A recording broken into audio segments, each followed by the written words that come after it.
Hey folks, this is Danny with Stuff I Kinda Care About. And today I'm going to be showing you a little bit of the kilt that I made for my friend's wedding. I showed you a video last week about how I did some simple maths and stuff and got the amount of fabric that I needed for the kilt and all of these things. So today I just want to show you the kilt. Now, disclaimers. Firstly, this is very, very simple and very, very rough. There are a couple of things that I actually would do differently now that I've made a kilt, and I'll kind of outline those to you. The other disclaimer is all three of my sewing machines stopped working when I started this. Literally couldn't get a single seam done with them. The good news is I have a sewing machine repair shop in town, and I'm getting them looked at, and hopefully they'll be back up so that I can do some cool sewing projects in the future. The bad news is I hand sewed this entire kilt because I had to have it for last night. So the stitching is not professional and just looks, it looks like I did it by hand. So, let's go ahead and take you in. If you remember, last time I talked about how much fabric you need for your pleats. I did 8-inch, basically jumps between pleats. I did not, folds between, for the pleats. I did not measure this perfectly, so if you'll notice, some of these, I don't have a ruler handy, because I do have a ruler handy. Haha! So, some of these are definitively more than 1.5 inches. That's like 1 3/4 inches. And some of them are incredibly smaller than that, and that's like 1 inch. So, these are definitely not perfect. I was going for a bit rougher of a look with this kilt, which is why I left, this hem the way that it is, all ruffled up, and it's why I didn't really actually care about the pleats looking perfect.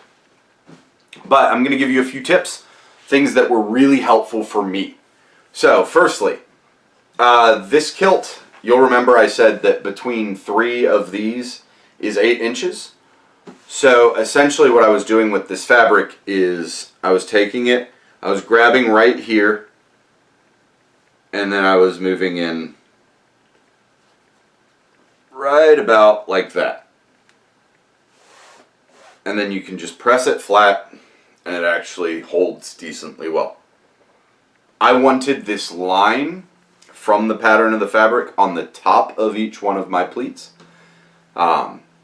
So that's why I did it that way. You can do it however you please. I'll explain hardware in a minute. So if you look, that's the kilt. I don't know how that shot turned out. I hope it was good. If you can see this, the pleats actually go all the way up, but I have sewn them about 7 inches down. This creates a very long and very stable waistband, which helps these maintain their form a little bit better. I have not sewn the bottom of this kilt at all. Some people like to stitch in their folds for the pleats, all that stuff. I have sewn a few belt loops on here. This is just a little bit of the leftover material that I had. Folded up a couple of times, stitched it up, sewed it on. That's really simple. I've got some hardware on here for fastening the kilt, which is actually really cool, and I'm going to explain that in a second after I show you the inside. So one thing you want to make sure when you're sewing the other side of the kilt, you want to make sure you're actually catching all of these, the pleats on the inside. Otherwise, it gets a little bit messy. So you just want to make sure that you've got a stitch in there. It doesn't have to be perfect, but you do want to make sure. Now, if you're doing this with a machine, I honestly would encourage you to just go straight down the top of this and then reverse back over the whole thing. And pick how long you want to do. I did 7 inches because 7 inches is what 2 of these is vertically. I'm trying to figure out a place where you can actually see what I'm doing. I'm not great at this. So that's why I did that. I wanted it to look uniform, and that gave me a line to stop on. I also really like having a good waistband. Having that support there is really nice for me. That also makes this waistband nice and thick in the back, which is super convenient.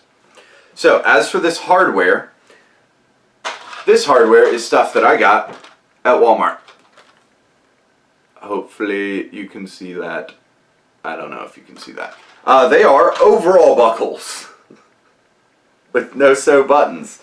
So basically there's a stud that you punch through from the back of the fabric, and then I just created simple straps that wind through this buckle so that I can tighten and loosen these. So I actually could have somebody that's a little bit larger than me wear this kilt. I sized it pretty much weirdly. I got it almost perfectly sized for myself.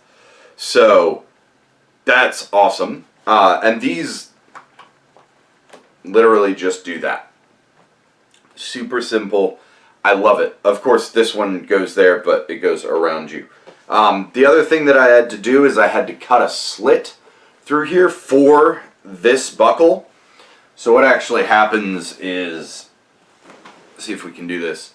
This wraps around, and this is the first one. So this panel comes over, and then it comes through here, and it buttons on like that. Super, super simple. It worked way better than it should have. Everything went way smoother than it should have. We all know that I'm kind of an idiot, and so the fact that this was this smooth is fantastic. It was a considerable amount of time sewing. I think I've got about 24 hours of hand sewing in this thing. That's with Family Guy on in the background, or Futurama. Depends on what day you ask me. Other than that, this kilt is done. I'm leaving this alone. I love the way that it looks. I love how simple it is. I love that it's not a traditional kilt. Eventually, I'm probably going to make another one. I want the experience of making another kilt. I have some things that I could probably improve on. Namely, this last fold right here, this last pleat here, that's only like a 2-inch or 3-inch fold,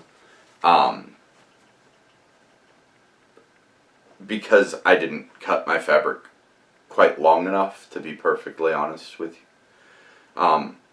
Once you get that final number from the math that I showed you before, I would honestly add, like, I'd just take it up to 5 yards, to be perfectly candid. I would rather err on the side of caution than not. If this were a deeper pleat, like some of these are, that would actually wear a lot better. And the other thing that I'm thinking about doing, a traditional kilt, this first fold, you actually meet it with a fold like this. And so you've got, it kind of comes in, goes around, comes back up, and then starts doing this. So it just creates a more uniform look on the kilt, and I prefer the way that it looks. I did not think to do that on this kilt for whatever reason. Probably because I was staring all of this sewing down, and I had like 3 days to do it in. 4 days to do it in. So, that's the kilt. I'm happy with it. I think it looks great. If you actually do this stuff regularly and you sew regularly and you want to talk about it, hit me up. If you want to come do a video with me, let me know. If you want to come do a bookbinding video, if you want to come do any video with me, or have me come to where you are and do a video with you, please hit me up. I'm probably not going to be able to say yes to everything, but I would love to start including more other people on my channel and make this kind of a community thing, not just me sitting in my own little echo chamber. Thank you so much for watching. I'm having a blast. I'm going to keep trying to make things, keep trying to be productive, and I hope you continue to be awesome to each other and to yourselves. If you're enjoying it, hit that subscribe button.